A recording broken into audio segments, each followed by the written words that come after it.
A família Manson era um grupo liderado por Charles Manson na década de 1960 nos Estados Unidos. Ele tinha uma influência totalmente manipuladora sobre o grupo que morava em um rancho na Califórnia. E seus lindos, sejam bem-vindos para mais um vídeo aqui no canal. Meu nome é Sabrina e se você é novo por aqui, seja bem-vindo. Se você já é inscrito, seja bem-vindo novamente. E vou pedindo para que você faça logo o que, agora que você já chegou aqui nesse vídeo, se inscreva aqui no canal, isso mesmo, se inscreva se você ainda não é inscrito. Se você já é inscrito, vou pedir para que você deixe o like aqui e o seu comentário também ao longo do vídeo de hoje. E como vocês viram aí no título do vídeo, hoje iremos falar do Charles Manson, que liderou uma seita aí muito babadeira, uma seita que infelizmente, né, acabou tirando vidas de pessoas inocentes que não tinha nada a ver com a loucura da sua cabeça,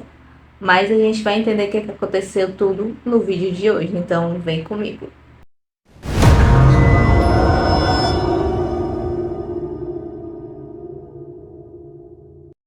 Charles Miles Manson nasceu Charles Miles Maddox na cidade de Cincinnati, em Ohio, nos Estados Unidos, no dia 12 de novembro de 1934.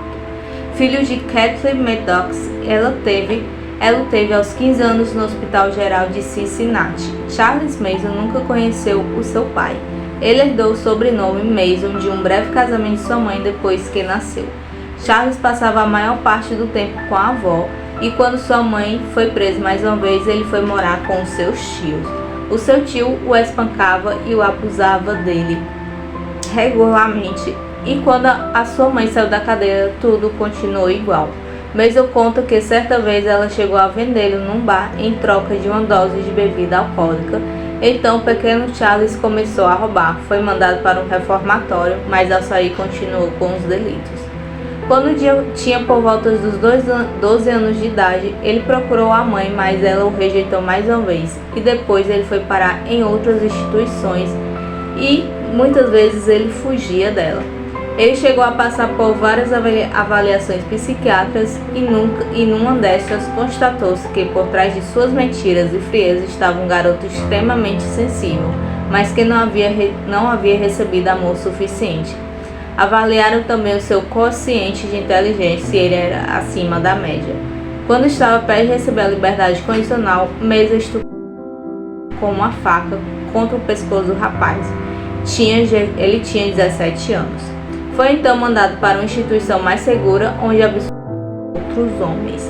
Mas já em outra prisão, aparentemente mudou de comportamento subitamente. Dedicou-se a aprender e estava mais colaborativa. Aos 19 anos, ele pôde sair da cadeia. No seguinte, depois dele sair ali da cadeia, ele se casa e também tem um filho, o Charles Manson Jr. Só que ele trabalhava ali, como ele já tinha sido preso várias vezes, a gente sabe que o emprego para uma pessoa que é ex-presidiária é muito difícil. Ele trabalhava ali em serviço de baixa, que pagava bem pouco, e para completar a renda, digamos assim, ele roubava carros. Então ele trabalhava nesse lugar, mas ele sempre cometia ali delitos, sempre ficava à margem da lei para tentar ter um dinheiro ali a mais na sua conta, e por causa desse roubo de carros ele foi novamente na prisão. E nisso, depois que ele foi parar na prisão, a esposa largou ele, porque ela não queria mais ser essa vida. E 3 anos depois, ele sai da prisão novamente e se torna um cafetão e ladrão. E no ano seguinte, ele é pego novamente, mas ele escapa com a ajuda de uma mulher que ajudou a mentir que estava grávida dele. E após dar um golpe financeiro em outra mulher, a colega de quarto dela, ele foi preso. Ele estava com 26 anos e deveria passar muitos anos encarcerado. Nessa época, descreve-se que Charles tinha grande necessidade de chamar a atenção para si mesmo. Era manipulador, falava de filosofias pouco conhecidas na época, como o budismo e a cientologia. Outra obsessão era os Beatles. Tinha um violão e acreditava que tendo oportunidade seria maior que eles. E passava boa parte do tempo escrevendo músicas. Depois que ele é preso em 1966, ele já tinha 32 anos E ele não queria sair da cadeia porque ele disse que passou a maior parte do tempo ali encarcerado e não saberia viver, né, em comunidade, digamos assim, não saberia viver em sociedade sem cometer nenhum crime, né, mas ele acaba saindo da prisão mesmo assim porque ele não poderia ficar preso, né, já que ele já tinha cumprido a sua pena. E ele começa a ter contato ali com as pessoas que, digamos, eram hippies, né? E ele começa a chamar essas pessoas pra perto dele, né? Pra seguir ele ali, que ele queria ir por esse caminho também dos hippies. E muitas dessas pessoas eram meninas bem jovens e que tinham problemas, assim, com a família, tinham problema com drogas, com bebida, enfim. Tinham problemas ali um pouco graves, né, digamos assim, e ele pegava essas meninas, né, que estavam ali no momento frágil pra trazer com ele, né, ficava rodando ali pelas praias e tal, e muitas dessas vezes essas meninas começavam a usar drogas como o LSD, e ele influenciava muito essas meninas, e por ele influenciar muitas pessoas, né, tanto homem como mulheres começaram a chamar ali de família Mason. Então eles andavam pelas ruas da Califórnia e muita gente achava que Charles Mason era a reencarnação de Jesus Cristo, mas ele sempre negou, né, apesar dele ter falado aquilo, que queria ser maior que os Beatles, né, e tal. Ele sempre negou essa analogia, né, que era a reencarnação de Jesus. E andando ali pela orla de Los Angeles, o Charles Mason sentava, e essas garotas também sentavam ali com ele, que já estava ali com ele um tempo, e chamava outras garotas para ouvir, né, o guru falando sobre paz, sobre amor, e também para falar que ele era Jesus Cristo, né. E o Charles ficou, né, viajando ali pela Califórnia, por Los Angeles. Ele viajou de Berkeley até São Francisco, recrutando pessoas ali para poder estar com ele. E, como eu já falei, a maioria sempre são mulheres, porque infelizmente, né, mulheres têm muito mais problemas, são muito mais frágeis e muito mais fáceis de serem influenciadas. E ele prometia uma vida livre e alternativa, e uma dessas pessoas que estava ali com ele era a Mary Brunet, que seguiu ele, né, atraída pela sua personalidade magnética, que é assim que ela descreveu ele, e ela acabou tendo um filho com Charles. E a Brunet chamou mais amigas para participar do grupo, e com isso a seita começou a crescer. E após dias perambulando pelo entorno de Los Angeles, a apelidada família se fixou em um antigo set de filmagens, o Rancho Spain. Eles foram parar nesse rancho em 1968 e sobreviviam não só de roubar, né, como eu já falei, o Charles era viciado em roubar, mas também de procurar comidas em restos, em lixeiras, em lixos. E o Charles ainda tinha a ganância de ser muito famoso, como eu falei, ele era muito fã do Beatles, então ele queria ser maior que o Beatles, e ele estava tentando gravar um filme, um disco, qualquer coisa que alavancasse a sua carreira. E como eu falei, o Charles tinha muita influência, então ele chegava em muitas pessoas facilmente, as pessoas ali de Hollywood. E um produtor, o Melker, recusou fazer o que na cabeça de Charles era um fato consumado, gravar e lançar o artista Charles Mason, né? Então esse produtor acaba negando ali a ele que iria gravar alguma coisa dele, que iria produzir ele, lançar ele. E infelizmente o Charles começa a nutrir um ódio por esse produtor, e guarda essa informação porque ela é bastante importante. Depois disso, o Charles, como eu falei, ele tem bastante influência ali em Hollywood. Ele acaba conhecendo o Dennis Wilson, que era do grupo Beach Boys, e ele acabou, esse Dennis Wilson, né, e o grupo acabou gravando uma das músicas do Charles, esse To Exist, com o título Never Learn Not to Love.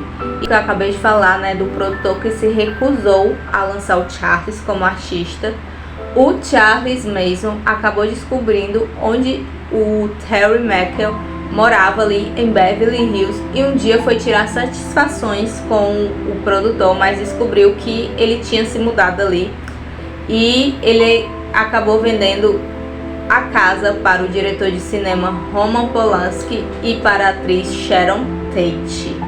E o Charlie nunca se esqueceu deste endereço e, como eu falei pra vocês, o ódio dele só aumentava porque ele não conseguia encontrar esse produtor e ele queria vingança ali com esse produtor. Em 68, o Beatles lança o White Album e ele teve certeza do que o Beatles queria falar com aquele álbum, então ele criou na cabeça dele que era hora de começar uma guerra interracial ali, de brancos contra negros, por causa desse álbum do Beatles, que ele achou que tinha entendido a mensagem que o Beatles queria passar com esse álbum.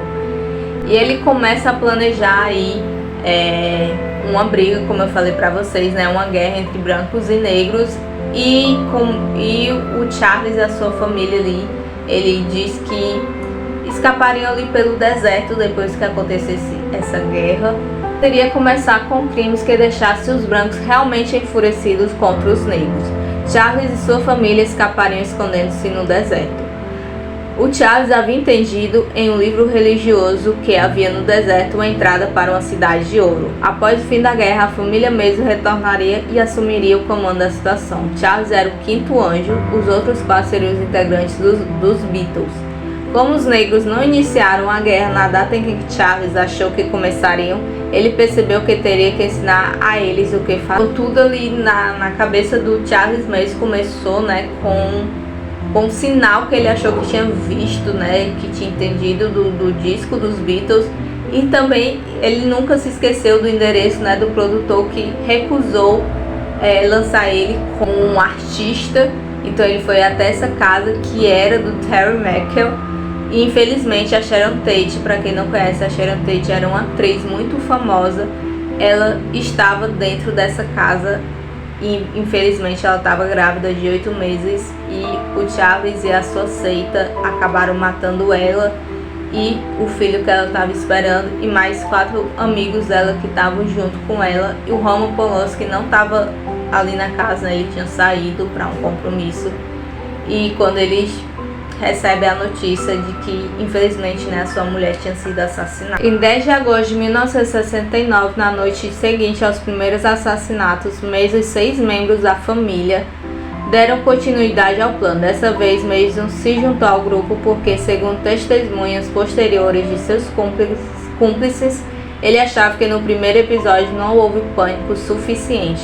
A família dirigiu pelos bairros da região procurando possíveis vítimas até que chegaram a uma casa onde havia participado de uma festa um ano antes. Era a residência de Leno LaBianca, o dono bem-sucedido de uma mercearia e sua esposa Rosemary. O que aconteceu exatamente lá dentro não está claro até hoje, porque durante o julgamento, os membros do grupo deram depoimentos contraditórios. Fato é que o casal foi brutalmente assassinado com total de 67 facadas e nenhuma delas deferida pelo próprio Mason. Então ele fazia ali as pessoas, né, matarem no lugar dele, né? Ele não sujava as mãos, ele só indicava onde elas deveriam ir, né? E após as execuções, Crankill escreveu a palavra "O" no estômago de Leno. Nas paredes da sala de estar, Death to Pigs e Rise foram escritos com o sangue da vítima. Já na porta da geladeira lia-se Helter Skelter. Segundo o promotor do caso, Vincent Bugliosi, os assassinatos tinham sido planejados por Charles Manson, apesar de ele não estar presente em nenhum dos dois casos. Bugliosi elaborou uma teoria chamada Helter Skelter. Segundo essa teoria, o objetivo dos assassinatos seria começar uma guerra que, segundo Mason, seria a maior já travada na Terra e seria denominada Helter Skelter. Bugliosi afirmou que durante Mason e sua família eram todos brancos, planejava esconder-se em um poço supostamente denominado por Mason como Poço Sem Fundo, em algum lugar no deserto da Califórnia, assim que as postas da guerra começassem. Após o conflito, Mason e sua família voltariam do deserto. Charles Mason, então com 37 anos, foi acusado de 6 assassinatos com Tess Watson, Susan Atkins, Patricia Crankwell e Lelis Van Houten, de 19 anos. Mason alegou não ter participação em nenhum deles. Ele conseguiu provar isso, mas Bugliosi convenceu o júri popular que Mason poderia ter influenciado os jovens a matar. Após o julgamento, Mason declarou seu ódio profundo pela humanidade, chamando os membros de sua família de rejeitados pela sociedade. A promotoria se referiu a ele como o homem mais maligno e satânico que já caminhou na face da terra. e o quinteto foi sentenciado à morte em 1971. Mas com a mudança nas leis penais do estado em 1972, a pena deles foi alterada para a prisão perpétua. Mason tinha direito de a cada 5 anos ser ouvido quanto à possibilidade de liberdade condicional, mas nem sempre ele compareceu às audiências e quando estava presente costumava ofender os oficiais da audiência e fazer piadas sobre a formalidade do processo. Ele permaneceu encarcerado na penitenciária estadual de Corcoran, na Califórnia, unidade especial de isolamento, onde também se encontrava cumprindo prisão perpétua Sirhan Sirhan, assassino do senador Robert Kennedy. Na audiência no dia 11 de abril de 2012, Mason não esteve presente. Nela, as autoridades concluíram que o criminoso era ainda muito perigoso para obter a liberdade condicional e deram um novo prazo para a revisão do caso. A próxima revisão aconteceria em 2017, quando Mason teria 83. Na prisão de Corcoran, o Mason viveu quase de maneira solitária, tendo contato com no máximo 15 presos e assassinos ligados a casos de impacto na opinião pública e sequestradores. Uma das suas únicas visitas constantes era Star, uma jovem do Mississippi, assim batizada por ele, que no passado também batizou suas seguidoras Sandra Good como Bluey, Lilith Vroom como Skik e Susan Atkin como Sex Sage, e que tornou-se sua fã depois de ler alguns escritos de Mason sobre proteção ao meio ambiente. A cada trimestre, Mason tinha direito a uma cesta de presentes levada por Star, que mantém um site na internet em seu apoio. Em 2011, Mason foi flagrado pelo guarda com uma arma fabricada por presidiário, no caso uma haste de óculos afiada, e colocada em cela solitária por 2 meses. Em novembro de 2014, aos 80 anos, Mason recebeu da Justiça da Califórnia permissão para se casar na prisão com sua noiva. Porém, desistiu do casamento em fevereiro de 2015 após descobrir que sua noiva, Elaine Burton, de 53 anos mais jovem, planejava expor seu cadáver em uma redoma de vidro após sua morte. Elaine o visitou durante vários anos na prisão e ainda manteve na internet vários blogs onde defendia sua inocência. Charles Mason morreu de causas naturais em 19 de novembro de 2017, uma semana após seu aniversário de 83 anos, em um hospital de Bakersfield, na Califórnia, depois de 4 dias internado. Mason virou um marco da criminologia e, para alguns especialistas, mostra a ambiguidade vivida durante o fim dos anos 60 pelos hippies. Os fatos viraram mito no imaginário popular e deram origem a diversas músicas, séries e filmes, como o novo longa de Quentin Tarantino, Era Uma Vez em Hollywood. E nesse novo filme, que saiu já faz algum tempo, do Quentin Tarantino, a Sharon Tate é interpretada pela Margot Robbie. E no filme ela fica viva, apesar na vida real não ter acontecido, mas no filme ela fica viva. E os demais membros tiveram destinos diversos. Leonard Fromm, por exemplo, acabou preso por atentar a vida de Gerald Ford, ex-presidente dos Estados Unidos, e os outros continuaram no cárcere até hoje ou morreram na prisão, como Atkins, que faleceu de câncer. E curiosidade que eu achei foi que a porta da frente da casa onde a Sharon Tate foi assassinada está sendo leiloada nos Estados Unidos. Vocês sabem que tem muitas coisas que os Estados Unidos faz, exposição, tem museu, expõe as armas dos assassinos, o que eles usavam. E o objeto, a porta fez parte, da onde a Sharon foi morta, e também foi palco da onde o ódio, do Charles surgiu, porque ele queria matar mesmo, era o produtor, mas como o produtor não estava lá, ele acabou matando, a seita dele acabou matando a Sharon Tate com as facadas, em agosto de 1969, e o leilão está sendo promovido pela Junes Auctions e o valor do objeto já supera o lance de $25 mil, aproximadamente R$100 mil, e as ofertas podem ser feitas até setembro desse ano. E mais uma curiosidade é que Charles Mason, apesar de tudo que ele fez, apesar da seita dele ter feito essas atrocidades, esses assassinatos cruéis, ele ainda tem legiões de fãs. Ele recebia cartas, ele recebia milhares de cartas de fãs quando ele estava na cadeia, assim como ele influenciava quando estava fora, né, que influenciou várias mulheres. Ainda hoje tem mulheres que defendem ele, que acreditam na sua inocência, como eu já falei aqui pra vocês, que acreditam que ele não tinha culpa de nada. Mas como a gente pode ver, tudo que ele viveu, né, desde a infância, ser rejeitado pelos pais, ter sido abusado, ter passado por vários reformatórios, ter sido preso várias vezes, fez com que ele se tornasse uma pessoa ruim, né? Não que isso justifique, mas tudo que a pessoa acaba vivendo ali, ela acaba fazendo na vida dela. Então o Charles tinha uma mente muito perturbada, né? Ele poderia até pensar, né, pensar em ser uma boa pessoa, mas ele não conseguia, tanto que toda vez que ele estava solto, né, ele cometia algum crime, né, tipo roubar, era tipo como um vício, né, e ele acabou influenciando as pessoas para o mal, né, para fazer o mal ali, acabou entendendo super errada a mensagem dos Beatles, que os Beatles sempre falou de paz, de união, de amor, e ele acabou levando para o lado completamente oposto. Claramente uma mente perturbada, né, que entendeu tudo errado e acabou tirando a vida de pessoas inocentes. E a mais significante, assim, que eu digo, né, mais significante porque era muito conhecida, a Sharon Tate, como eu já falei pra vocês, era uma atriz muito renomada. O Roman Polanski é um diretor muito renomado até hoje em dia também, fez vários filmes famosos, e ela acabou perdendo a vida ali por causa de pessoas que eram perturbadas, né, tinham vidas problemáticas, vidas perturbadas, e acabaram tirando a vida de outras pessoas inocentes. E agora eu quero saber de você, se você já conhecia esse caso, se você não conhecia, se você já ouviu falar do Charles Manson, da sua seita. Me conta aqui nos comentários que eu vou amar saber, tá certo? Um beijo, até o próximo vídeo. Tchau!